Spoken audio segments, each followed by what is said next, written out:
अपनी आंखें खोलें। मेरे प्रिय भाई और बहनों,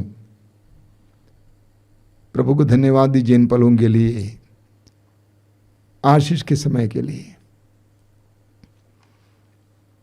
हम एक ऐसे युग में जी रहे हैं जो वास्तव में जटिल है। परिस्थितियां बहुत ही जटिल होती जा रही हैं और हमारे सामने ढेर सारी चुनौतियां आती हैं। चाहे आप घर पे हों, चाहे आप संस्थाओं में कार्य कर रहे हों, सरकार से जुड़ी हुई संस्थाओं में या व्यक्तिगत संस्थाओं में कार्य कर रहे हों, कुछ भी कर रहे हों, परिस्थितियां बहुत जटिल होती जा रही है। सत्य के लिए स्थान शायद ही है, ईमानदारी के लिए स्थान शायद ही है। ऐसी परिस्थितियों में यह आवश्यक है कि हम विश्वासी प्रभु पर ज्यादा भरोसा रखें। हम सांसारिक सिद्धांतों को स्वीकार नहीं कर सकते, हम सांसारिक उपायों को स्वीकार नहीं कर सकते हैं, हम सांसारिक मार्ग को स्वीकार नहीं कर सकते हैं। हम विश्वासी, हम मसीही, हमें प्रभु के बताए हुए मार्ग को अपनाने की आवश्यकता है। सुसमाचार के अनुसार जीवन जीने की आवश्यकता है। फिलिपियों के पत्र के अध्याय 1 वाक्य 27 में संत पौलुस कहते हैं कि आपका जीवन सुसमाचार के अनुकूल हो, योग्य हो। ऐसी परिस्थिति में हमें अपने विश्वास को बढ़ाने की जरूरत है, भरोसे को बढ़ाने की जरूरत है। शिष्यों ने प्रभु से प्रार्थना की कि प्रभु हमारे विश्वास को बढ़ाइए। हम में से हर एक को इसके लिए प्रार्थना करने की जरूरत है। साथ ही साथ हमें प्रार्थना बढ़ाने की जरूरत है। शिष्यों ने प्रभु से कहा कि प्रभु हमें प्रार्थना करना सिखाइए। हमें प्रार्थना बढ़ाने की जरूरत है। कई भाई बहन अपने बच्चों के बारे में बहुत चिंतित हैं। कई युवक युवतियां अपने भविष्य के बारे में, करियर के बारे में चिंतित हैं। और ऐसी परिस्थिति में हम पूरी तरह से प्रभु पर भरोसा रखेंगे और हमारे विश्वास को बढ़ाएंगे और हम प्रभु के पवित्र वचनों को सुनते हुए प्रभु के मार्ग के बारे में जानेंगे और प्रार्थना में ज्यादा समय बिताएंगे। प्रार्थना का सहारा लीजिए। वर्षों पहले मैं दिल्ली गया हुआ था ये कार्यक्रम एक बात के लिए, और दिल्ली के साउथ ब्लॉक में एक बैंक था, बैंक गया था। वहाँ पे दीवार पर लिखा हुआ था, अंग्रेजी में लिखा हुआ था, life is fragile, handle with prayer. Life is fragile, handle with prayer. यानी जिंदगी नाजुक है, प्रार्थना का सहारा लीजिए। ये जीवन बहुत ही नाजुक है, हमें प्रार्थना के सहारा लेने की आवश्यकता है। इसलिए मैं आपसे अनुरोध करूंगा, प्रार्थना की मात्रा बढ़ाइए, प्रभु पर भरोसा रखिए। वही हमारी एकमात्र शरण है, एकमात्र चट्टान है, एकमात्र आश्रय है। हम प्रभु को पकड़ें। हम संसार के सहारे नहीं जी सकते, हम प्रभु के सहारे जिएंगे। मेरे प्रिय भाई और बहनों, हम सुसमाचारों में पढ़ते हैं कि प्रभु यीशु अपने सुसमाचार की घोषणा का कार्य शुरू करने से पहले 40 दिन और 40 रात उपवास और प्रार्थना में बिताए। यह भी नहीं भूलना चाहिए कि प्रभु यीशु की उम्र उस समय मात्र 30 वर्ष थी। उस 30 वर्ष की उम्र में प्रभु ने 40 दिन और 40 रात उपवास और प्रार्थना में बिताया, अकेले में, एकांत में। जरा सोचिएगा, 40 दिन और 40 रात, कितनी गहरी और कितनी लंबी प्रार्थना। और उसका नतीजा हमें मिलता है, वचन में लिखा हुआ है लूकास अध्याय 4 उसके वाक्य 14 में कि प्रभु यीशु पवित्र आत्मा और ईश्वर के सामर्थ्य से भरकर गलीलिया पहुंच गए और उनकी ख्याति चारों ओर फैल गई और लोग उनके चारों ओर इकट्ठे होने लगे। प्रेरित चरित्र अध्याय 10 वाक्य 38 में लिखा हुआ है, ईश्वर ने यीशु को पवित्र आत्मा और सामर्थ्य से भरपूर किया और वो चारों ओर घूम घूम कर भलाई करते रहे और शैतान के वश में पड़े रोगियों को चंगा करते रहे।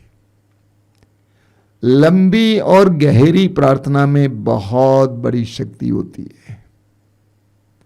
शिष्यों का उदाहरण लीजिए। प्रेरित चरित्र अध्याय 1 वाक्य 4 और 5 में हम पढ़ते हैं, प्रभु यीशु ने शिष्यों को समझाया कि पवित्र आत्मा का अभिषेक कैसे पाया जाता है। और उसी अध्याय की प्रेरित चरित्र अध्याय 1 वाक्य 14 में पढ़ते हैं कि शिष्य माता मरियम और अन्य नारियों के साथ मिलकर प्रार्थना में लीन रहे। करीब 10 दिन लगातार प्रार्थना में लीन रहे। नतीजा प्रेरित चरित्र अध्याय 2 में हम पढ़ेंगे, पवित्र आत्मा की आग उन पर बरसती है, उनका जीवन बदल जाता है। लंबी और गहरी प्रार्थना में बहुत बड़ी शक्ति होती है, बहुत ऊर्जा उत्पन्न होती है, सामर्थ्य उत्पन्न होता है। लेकिन आज के जमाने में लोगों के पास इतनी सहन शक्ति नहीं है। लोग सह नहीं पाते हैं, प्रतीक्षा नहीं कर पाते हैं। कई लोग समस्याएं लेकर आते हैं, मैं उनसे पूछता हूं कि आप प्रार्थना करते हैं? वे कहते हैं कि हम प्रार्थना करते थे, अभी प्रार्थना करना बंद किए। क्यों? क्योंकि हमने बहुत प्रार्थना की लेकिन हमें कुछ मिला नहीं। अब देखिए, यहां भी स्वार्थ है। हमने बहुत प्रार्थना की लेकिन हमें कुछ मिला नहीं है। सबसे पहली बात, प्रार्थना के बारे में उनकी सोच गलत है, धारणा गलत है। कई लोग सोचते हैं प्रार्थना का मतलब है मांगना और प्राप्त करना। कई लोग बोलते हैं कि मैंने जो कुछ मांगा वो सब प्रभु ने दिया। प्रार्थना का तात्पर्य मांगना और पाना नहीं है। प्रार्थना का मतलब है ईश्वर के साथ जुड़ना। जब आप ईश्वर के साथ जुड़ेंगे तो सब कुछ हो जाएगा। तो कई लोग प्रार्थना छोड़ दिए हैं क्योंकि उन्होंने पाया नहीं, उनके अंदर प्रार्थना की निरंतरता नहीं है। संत पौलुस थिस्सलुनीकियों के पहले पत्र की अध्याय 5 उसके वाक्य 17 में कहते हैं, हम निरंतर प्रार्थना करें, हम निरंतर प्रार्थना करें। वाक्य 18 में लिखे हैं, सब बातों के लिए ईश्वर को धन्यवाद दें। हम निरंतर प्रार्थना करें, धन्यवाद की प्रार्थना करें निरंतर। स्तोत्रकार लिखता है स्तोत्र 34 उसके वाक्य 2 में कि मेरा कंठ निरंतर उसकी स्तुति करेगा, मेरा कंठ निरंतर उसकी स्तुति करेगा। निरंतर प्रार्थना का मतलब क्या है? हर जगह प्रार्थना, घर में प्रार्थना, दफ्तर में प्रार्थना, खेत में प्रार्थना, बावर्ची खाने में प्रार्थना, कॉलेज में प्रार्थना, स्कूल में प्रार्थना, हर जगह प्रार्थना और हर समय प्रार्थना। सोते समय, जागते समय, काम करते समय। प्रार्थना का मतलब मुंह चलाना नहीं है। प्रार्थना का मतलब है ईश्वर के साथ रिश्ता जोड़े रखना। पति काम करता है 3000 किलोमीटर दूर, लेकिन इसके बावजूद पति का मन घर पे है। वो अपनी पत्नी और बच्चों के साथ जुड़े रहता है। ये प्रार्थना है। हर जगह प्रार्थना करना, हर समय प्रार्थना करना और हर परिस्थिति में प्रार्थना करना। कई लोग प्रभु को धन्यवाद देते हैं कि प्रभु ने मुझे चंगा किया, प्रभु तेरी स्तुति हो, तुझे धन्यवाद। दुख में प्रार्थना, पीड़ाओं में प्रार्थना, बीमारी में प्रार्थना, हर परिस्थिति, विफलताओं में प्रार्थना, हर परिस्थिति में प्रार्थना करना। एक छोटा सा उदाहरण मैं आपको देता हूं। पतंग का उदाहरण लीजिए। अभी पतंग उड़ाने का मौसम नहीं है, लेकिन मौसम आता है तो बहुत सारे लोग पतंग उड़ाते हैं। हमारे बनारस में लोगों को इसका शौक है। दर्जनों दर्जनों पतंग ऊपर उड़ती रहती है ऊंचाई में, और जो पतंग उड़ा रहा है उसको मालूम है कि पतंग उड़ रहा है, क्योंकि उसको टेंशन मिल रहा है अपनी उंगलियों पे। और जिस समय उस पतंग की डोर कट जाएगी उस समय वो पतंग गिरने लगती है। ये हमारी दशा है। जब हम निरंतर प्रार्थना में प्रभु के साथ जुड़े रहते हैं तो हम ऊंचाई की ओर जाते रहते हैं।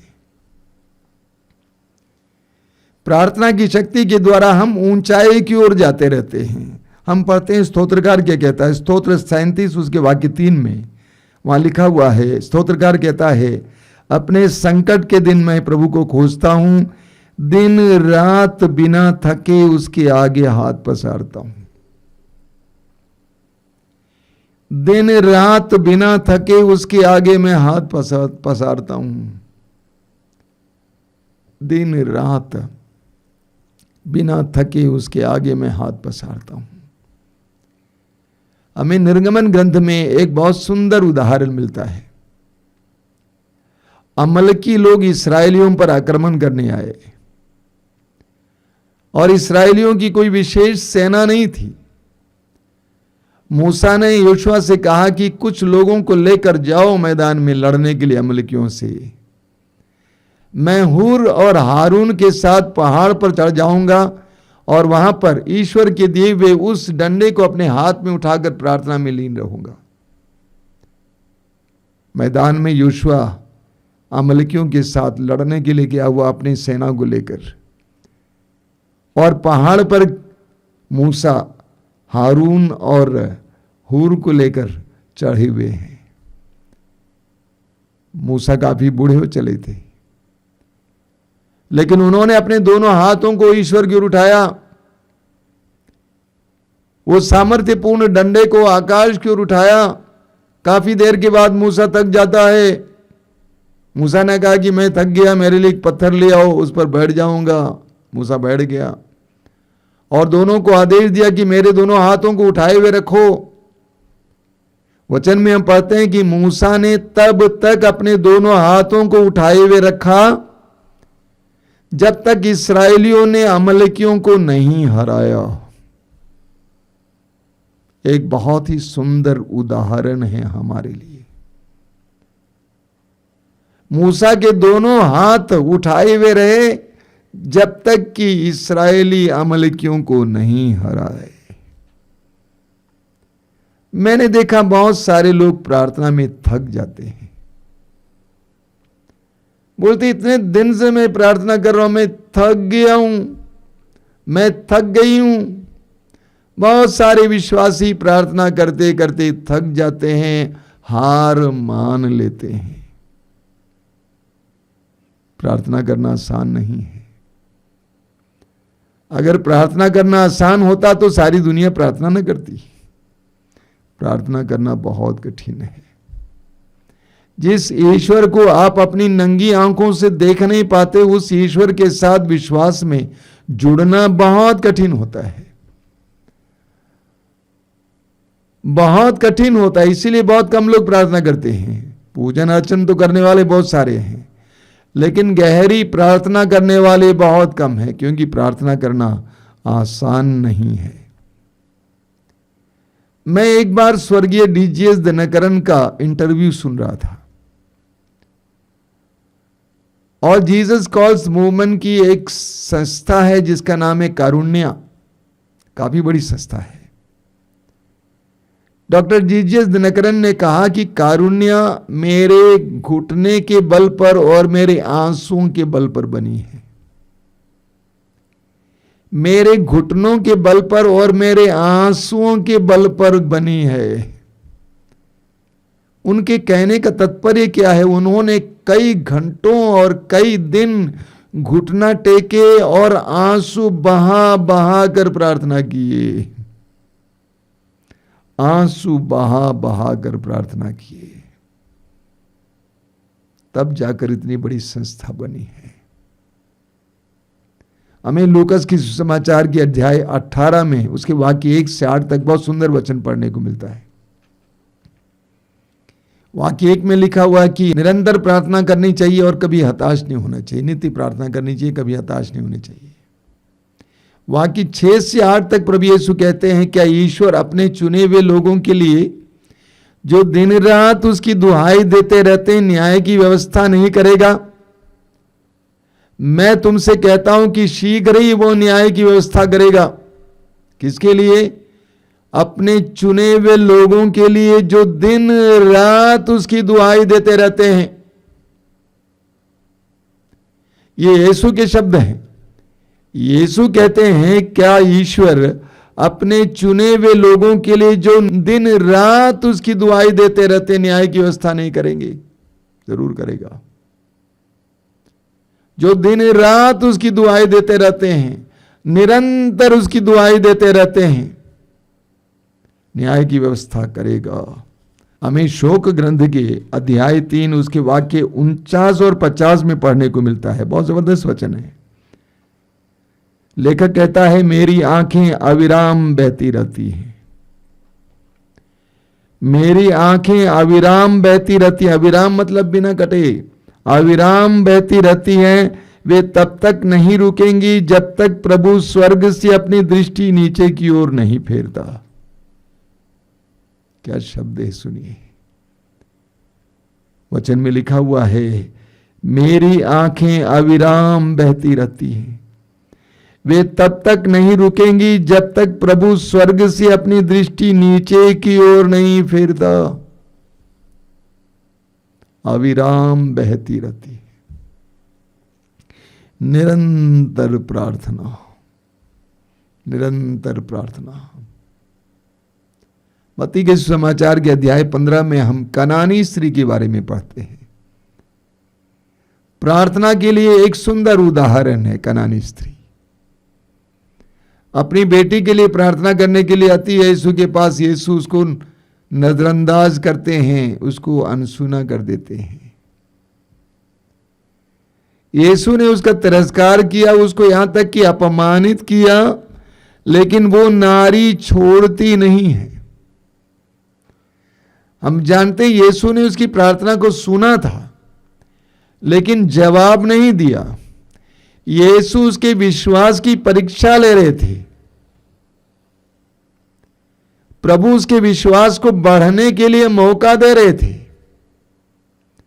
और वो नारी अपमान और तिरस्कार का ख्याल नहीं करती है, यीशु का पीछा नहीं छोड़ती है और यीशु के सामने आ जाती है। अंत में आप जानते हैं कि यीशु ने उससे क्या कहा? नारी, तुम्हारा विश्वास महान है, तुम्हारी इच्छा पूरी हो। वो नारी तब तक यीशु को नहीं छोड़ी जब तक कि यीशु ने ये नहीं कहा कि तुम्हारी इच्छा पूरी हो। ये प्रार्थना की निरंतरता है। निरंतर प्रार्थना करना। आप स्तोत्र 123 और 121 को बार बार पढ़ें। स्तोत्र 123 उसके वाक्य 2 में स्तोत्रकार कहता है, जिस तरह दास की आंखें अपने स्वामी के हाथों पर टिकी रहती हैं, जिस तरह दासी की आंखें उसकी स्वामिनी के हाथों पर टिकी रहती हैं, तब तक, जब तक प्रभु ईश्वर हम पर दया ना करें, तब तक हमारी आंखें उस पर टिकी रहती हैं, उस पर टिकी हुई है। जब तक प्रभु ईश्वर दया ना करें, तब तक हमारी आंखें उस पर टिकी हुई हैं। एक अच्छे विश्वासी की परख, एक पक्के और भरोसामंद विश्वासी की परख, वो कहता है तब तक हमारी आंखें उस पर टिकी हुई हैं जब तक वो हम पर दया ना करें। स्तोत्रकार 121 में कहता है वाक्य 1 में, मैं अपनी आंखें पर्वतों की ओर उठाता हूं, क्या वहां से मुझे सहायता मिलेगी? जिसने स्वर्ग और पृथ्वी को बनाया है वही मेरी सहायता करता है। स्तोत्रकार का निर्णय देखिए, वो कहता है कि मैं अपनी आंखें पर्वतों की ओर उठाया हूं। जीवन के उथल पुथल में, जीवन के उतार चढ़ाव में वो कहता है कि मैं अपनी आंखें पर्वतों की ओर उठाया हुआ हूं, संसार की ओर नहीं। संसार की ओर नहीं, बल्कि मैं अपनी आंखें पर्वतों की ओर उठाया हुआ हूं। एक विश्वासी को इसी तरह अपनी आंखें पर्वतों की ओर लगाने की जरूरत है। सुसमाचार में उस उदाहरण को हम भूल नहीं सकते हैं। लूका अध्याय 18 के उस अंधे भिखारी का उदाहरण। सड़क के किनारे बैठा हुआ था, यीशु वहां से गुजर रहे थे। सुसमाचार में बताते हैं जहां कहीं भी यीशु जाते थे भीड़ की भीड़ उनके चारों ओर रहती थी। हलचल था, आवाज थी। उसने पूछा क्या हो रहा है? लोगों ने कहा कि यीशु नाजरी यहां से गुजर रहे हैं, और यीशु आगे निकल चुके थे और पुकारने लगता, ये यीशु दाऊद के पुत्र मुझ पर दया कर। इतनी ऊंची आवाज में वो पुकार रहा था। लोगों ने उसको शांत करने का प्रयास किया, चुप करने का प्रयास किया, अरे चुप रहा, लेकिन वह निरुत्साहित नहीं होता है। बहुत सारे लोग इस दुनिया में निरुत्साहित होते हैं। प्रार्थना के लिए जाते हैं, वचन सुनने जाते हैं, रिट्रीट में जाते हैं, जब दफ्तर में जाते हैं लोग बोलते हैं अरे इतने दिन से जा रहे हो, क्या मिला तुमको? लोग उसको निरुत्साहित करने लगते हैं और वो निरुत्साहित हो ही जाता है। लेकिन वो अंधा भिखारी निरुत्साहित नहीं होता है और जोर से पुकारता है जब तक कि उसकी आवाज यीशु के कान तक नहीं पहुंचती है। जब तक कि उसकी आवाज यीशु के कान तक नहीं पहुंचती है तब तक वो पुकारते रहता है। मैंने देखा कि हमारे अंदर इस निरंतरता की कमी है। हमारी प्रार्थनाओं में निरंतरता की कमी है। हम लोग जल्दी हार जाते हैं, थक जाते हैं, प्रार्थना छोड़ देते हैं, प्रार्थना काट देते हैं, यहां वहां ताकने लगते हैं, लोगों की मदद लेने लगते हैं। मैं एक बहन को जानता हूं, क्रिसबक बहन है, उसकी बेटी को पुलिस में नौकरी मिलनी थी, सारा कुछ हो गया और लोग बराबर उससे कहा करते थे कि जब तक कि तुम घूस ना दो तब तक तुमको नौकरी मिलेगी नहीं। लेकिन उस बहन ने निर्णय लिया, प्रभु चाहे तो मेरी बेटी को नौकरी मिलेगी, मैं घूस देकर नौकरी नहीं लूंगी। विश्वास कीजिए, प्रभु ने उसके निर्णय को देखा, सुना और प्रभु ने उसकी बेटी को पुलिस में नौकरी दिला दी। कई लोगों में इस निरंतरता की कमी है, इस दृढ़ता की कमी है। हम प्रवक्ता ग्रंथ के अध्याय 35 में पढ़ते हैं, प्रवक्ता ग्रंथ अध्याय 35, वहां पे लिखा हुआ है जो सारे हृदय से प्रभु की सेवा करता है उसकी सुनवाई होती है। वाक्य 21 में लिखा हुआ है, वह तब तक आग्रह करता रहा जब तक सर्वोच्च ईश्वर उस पर दया दृष्टि ना करे। वह तब तक आग्रह करता रहा जब तक सर्वोच्च ईश्वर उस पर दया दृष्टि ना करे।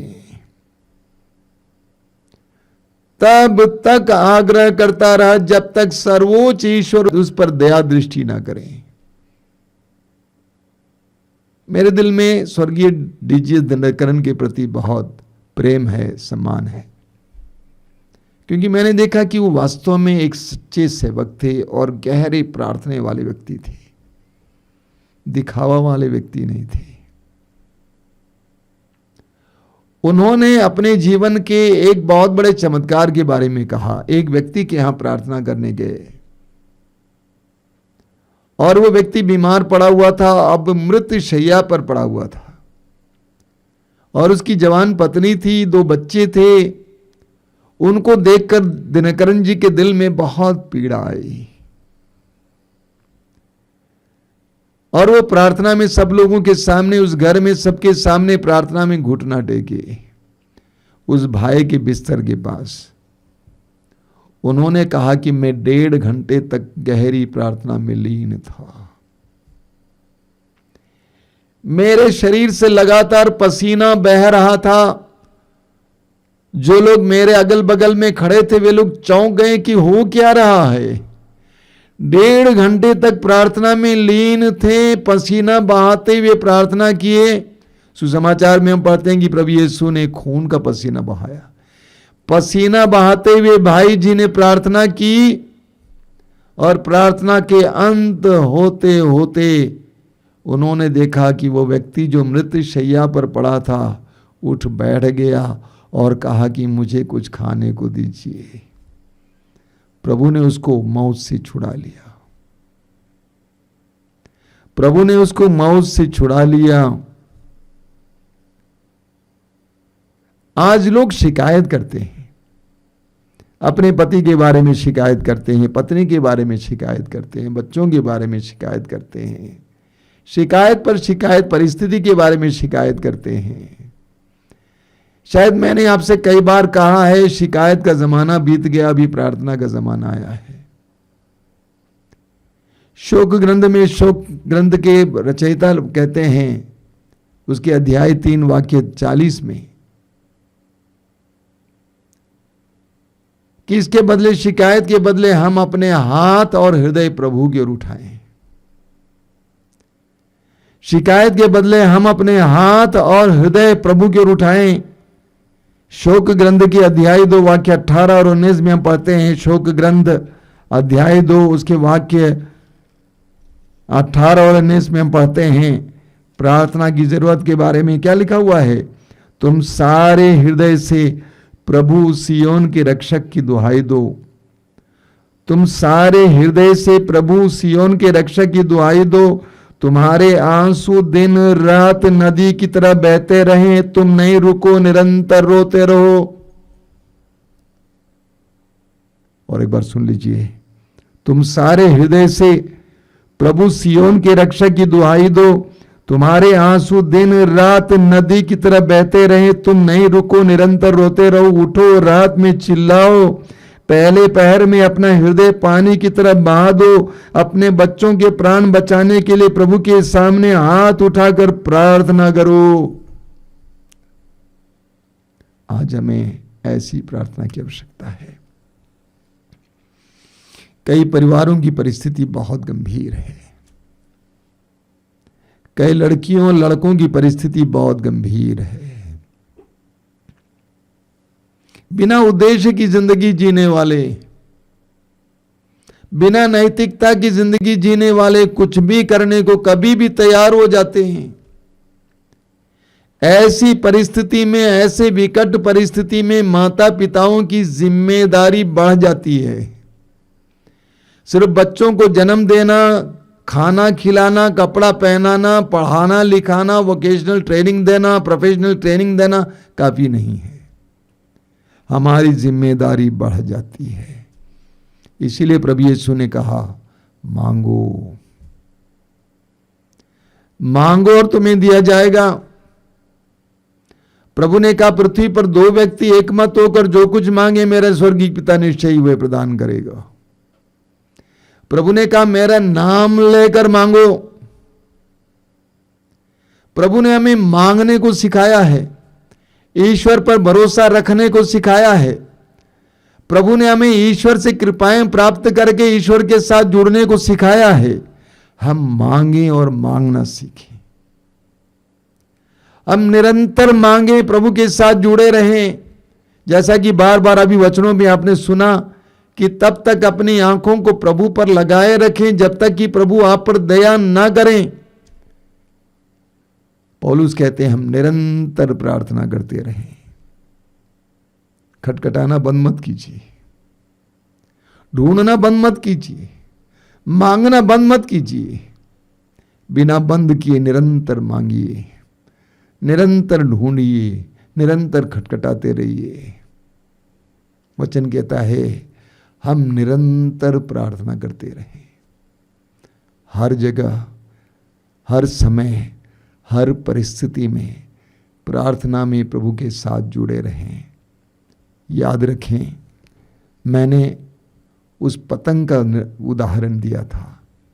जब डोर कट जाती है वो पतंग गिर जाती है। डोर को कटने मत दीजिए, निरंतरता बनाए रखिए, प्रभु के साथ जुड़े रहिए। आइए हम प्रार्थना करें। प्रभु धन्यवाद देते हैं आज के सुंदर दिन के लिए, तेरे अनमोल वचनों के लिए धन्यवाद देते हैं। एक एक वचन के द्वारा तूने हमें सिखाया है कि हमें कैसे प्रार्थना करनी है। धन्यवाद देते हैं प्रभु आज के सुंदर दिन के लिए। तेरे शिष्यों ने तुझसे कहा कि प्रभु हमें प्रार्थना करना सिखाइए। आज हम भी कहना चाहते हैं, हमें प्रार्थना करना सिखाइए। निरंतर प्रार्थना करना सिखाइए। जीवन की हर परिस्थिति, हर जगह, हर समय प्रार्थना करना सिखाइए। प्रार्थना में तेरे साथ जुड़े रहना सिखाइए। प्रार्थना की गहराई सिखाइए, लंबाई सिखाइए। तूने 40 दिन और 40 रात उपवास और प्रार्थना करके हमारे लिए एक नमूना पेश किया। हे यीशु, हमें भी गहरी प्रार्थना का वरदान दीजिए, हमें भी लंबी प्रार्थना का वरदान दीजिए। यीशु, वरदान दीजिए। धन्यवाद प्रभु, धन्यवाद। तेरी स्तुति, तेरी महिमा, तेरी आराधना।